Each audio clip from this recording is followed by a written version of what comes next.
Hi, and welcome to the second in the series on yoga meditation.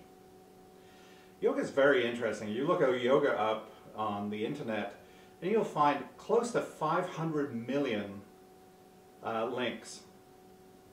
And you look at those sites, it gets very confusing. What we're going to deal with here is the yoga meditation, particularly that as described by Patanjali in the document called the Yoga Sutras of Patanjali. Patanjali describes a form of yoga which is known under different names. It's known as yoga meditation.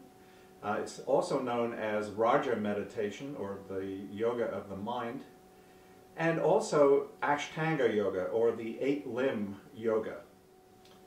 The Yoga Sutras of Patanjali are written in Sanskrit, and one of the famous lines in this is the whole explanation of what yoga meditation is. And that is yoga chitta vritti nirodha. And what that means is the stopping the movement, the waves that occur in the mind. So basically the same as the Buddhist concept of mindfulness, and the way to begin to take control of the mind by lessening negative thoughts, improving positive thoughts.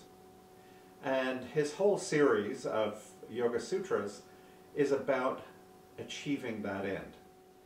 So again, very much like Buddhism, Patanjali talks about doing this to the mind, ceasing the vrittis of the mind, the waves, the turbulent thoughts that occur within the mind.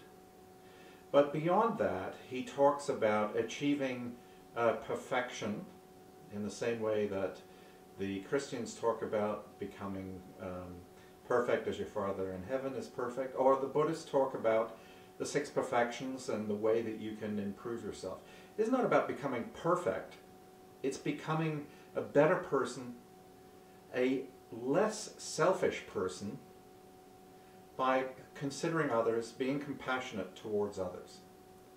And yoga meditation in that sense is achieving the same goal as Buddhist meditation and Christian meditation. So in this video we're going to talk about the first of the 8 limbs, which is known as Yama, or discipline. And the first of these is called ahimsa, which is nonviolence. Patanjali, as others do, is very strong on a non-violent approach to life, a kindness, a gentleness, and not an aggressive form of dealing with the world and dealing with other people. The second Yama, is known as satya, which is relating to non-illusion, or really trying to achieve an understanding of what the truth is, both in word and in thought and in deed. The third is asteya, or non-desiring, non-stealing. Again, like it's beginning to sound like many of the 10 Commandments. If you group them together in certain ways, you end up with the same lists, no matter whether you're with Buddhism or Christianity or yoga. The fourth is brahmacharya, which is not indulging for the sake of indulgence. And this applies to anything, anywhere where you would be indulging yourself. So again, this really starts to relate to looking at cause and effect. The fact that you're taking a lot in the Western world means that certain groups in Africa and the Eastern world don't have as much as they might have. And so only to take what we need. And that brings us to the fifth part of the Yama, which is aparigraha, which is not hoarding or not owning what you don't need. And I think many of us in the West are beginning to be cognizant of that and thinking about, well, do I really need that, or do I just want it? And the media, the advertising, everything that is occurring around you is telling you that you should be buying more owning more. But in fact, you feel better if you can thin things out and get rid of junk that you don't need. So the essence of this whole Yama part is to be able to control yourself, your desires, your thoughts, such that you become a better person and a better resident of the planet.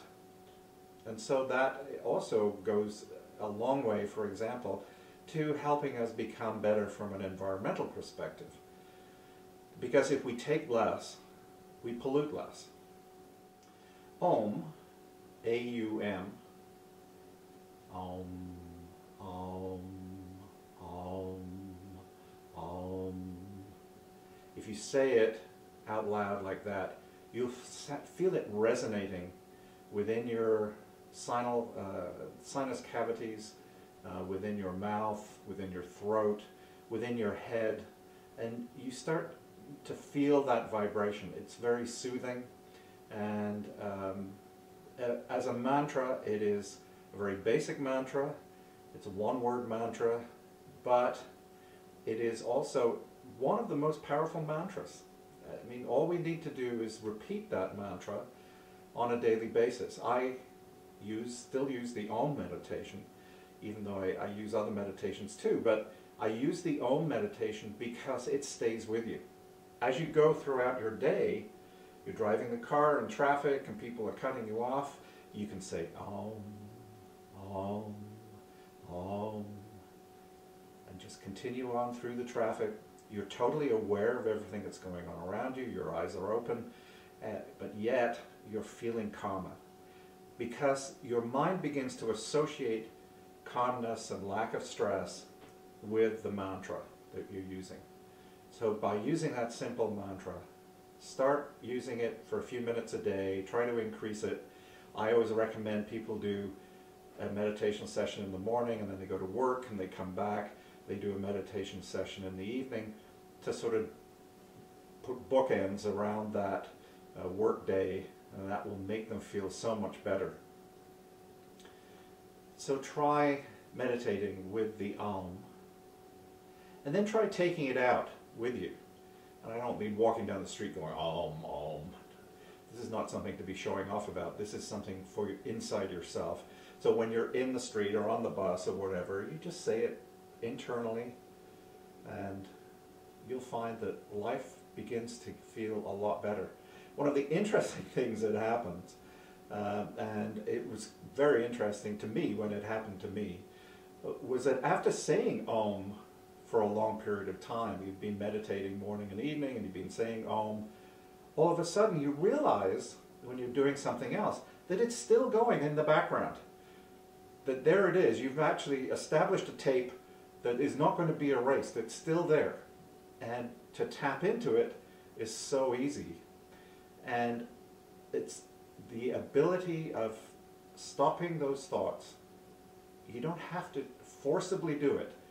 All you have to do is go back to the Om. Om. Om. Om. Om. Om.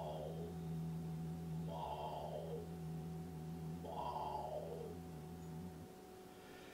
And as you do that, you'll feel calmer, you'll feel better, and it will help you. So try that one, and we'll see you in the next video. Be well, be happy, meditate.